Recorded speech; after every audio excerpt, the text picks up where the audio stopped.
Hello hello. हमारी MCQ series में आज हम डिस्कस करेंगे फर्दर मोर 10 क्वेश्चंस को। फर्स्ट क्वेश्चन है, the carrying capacity of an ecosystem is determined by number of producer, predation rates, availability of limiting resources, and total biodiversity. As we have already discussed so many times the laws of limiting factors, and this question is related to that concept. Take that, as we know that the maximum number of individuals of a species that an ecosystem can support without degrading the environment over a long term. ठीक, and this is determined based on the number of availability of limiting resource, because it will decide who's going to survive or who's not going to survive. So the correct answer is option number C. Next question is gross primary productivity minus autotrophic respiration equals, or we have already discussed this topic also, that we know the formula for net primary productivity, that is NPP will be equals to GPP minus R. So the answer will be option number A, that is net primary productivity. Next question is the functional role played by a species in an ecosystem is known as its habitat, biome, niche and territory. The correct answer will be niche. आज बहुत simple question है, बहुत basic, एक तरीके से जो last आपने concept पढ़े थे उसी के बेसिस पे उसी का रिवीजन है एक तरीके से.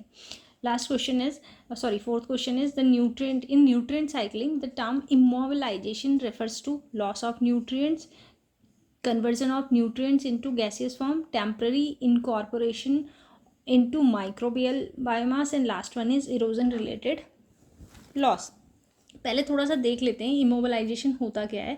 एक्चुअल में this is nothing but a conversion of inorganic nutrients into organic form by micro जो ऑर्गेनिज्म होते हैं, and make them temporary unavailable to plants. ठीक, this process immobilize the nutrients in microbial biomass, making them unavailable to plants. ठीक है, कब तक? जब तक कि माइक्रोब्स होते हैं they don't die and decompose again. ठीक, ड्यू टू द मिनरलाइजेशन, इसका रिवर्स जो प्रोसेस होगी that will be mineralization. So the correct answer will be temporary incorporation into microbial biomass, that is option number C.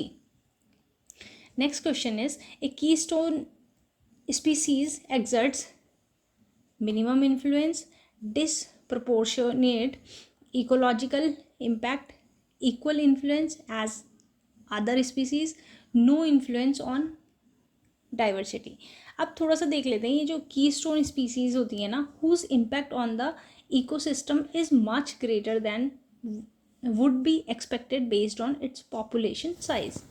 Take a disproportionate large influence on the structure and functioning of the ecosystem relative to its abundance and biomass. It means the answer will be option number B. The correct answer will be option number B, that is ecological impact को disproportionate करना. ठीक, next question is the ecosystem service includes all except nutrient cycling, recreation, cultural values and urbanization. So it is very simple question, as you can directly do it by the elimination, that this urbanization type of things doesn't belongs to this category. So the correct answer will be option number D, that is urbanization. Next question is the main driver of stratification in a lake during summer is salinity, temperature gradient, pH and wind mixing. ठीक, अब पहले थोड़ा सा ये देख लेते हैं, ये क्वेश्चन हमने इसी टाइप का एक क्वेश्चन और भी किया था पहले. तो जो स्ट्रेटिफिकेशन होता है इट इफेक्ट्स ऑक्सीजन के डिस्ट्रीब्यूशन को, न्यूट्रिएंट की साइकिलिंग को, एक्वाटिक लाइफ को. ठीक, अब एक्चुअल में क्या होता है, ऑक्सीजन में get depleted in the bottom layer. ठीक, जो कि इफेक्ट करती है किसको, फिश को और डिकम्पोजिशन प्रोसेस को. इन समर्स लेक जनरली क्या हो जाती है, थर्मली स्ट्रेटिफाइड हो जाती है, और उससे क्या होता है अलग अलग टेम्परेचर हो जाते हैं लेयर पे। क्यों? क्योंकि जो सरफेस का वाटर है वो तो सन से हीट हो जाता है, वो उसकी डेंसिटी कम हो जाती है, और जो डीपर वाटर है वो डेंस होगा ज़्यादा comparative to the surface water के, और इट विल बी, वो कोल्ड भी होगा इससे। अब उससे क्या होता है, this difference in temperature and density prevents mixing them. ठीक, तो इसलिए हमारा जो मेन फैक्टर है, जो मेन ड्राइवर है, दैट इज़ टेम्परेचर ग्रेडियंट, क्योंकि ड्यू टू द समर वो टेम्परेचर में डिफरेंस आ जाता है, तो लेयर में वैसे डिफरेंस क्रिएट हो जाते हैं।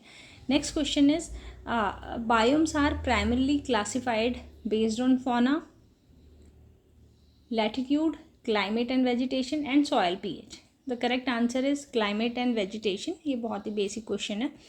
ठीक, next question is which element is often limiting in fresh water ecosystem. Any guesses? और इस टाइप के क्वेश्चन हमने बहुत करे हैं। ठीक, इस टाइप के क्वेश्चन हमने बहुत सारे कर रखे हैं। ठीक, तो correct answer will be option number C, that is phosphorus. क्योंकि फॉस्फोरस क्या कर रहा है?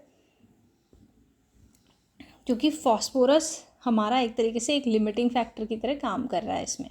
ठीक, last question is which of the following shows the correct order of ecological hierarchy. पहले species, population, community, ecosystem, biosphere. Biosphere obvious ही बात है सबसे लास्ट में होगा। उससे पहले क्या होगा? इकोसिस्टम, इकोसिस्टम से पहले कम्युनिटीज़, कम्युनिटी से पहले पॉपुलेशन, और पॉपुलेशन से पहले species. So this one will be your correct order. देखो इसमें पहले क्या है? पॉपुलेशन है, स्पीसीज है, तो ये रिवर्स हो गया ना, पहले स्पीसीज होंगी तभी तो उनकी पॉपुलेशन होगी। ठीक, इसमें क्या हो रहा है? थर्ड ऑप्शन में क्या हो रहा है हमारा? Species, ecosystem, population. ये क्या प्रॉब्लम कर रहा है? ये प्रॉब्लम कर रहा है कैसे? इकोसिस्टम पहले लिया है, तो ये गलत आंसर हो गया। Last one is also wrong. So first one was your correct option, that was species, then population, then community, then ecosystem, then biosphere. So that will be your correct answer.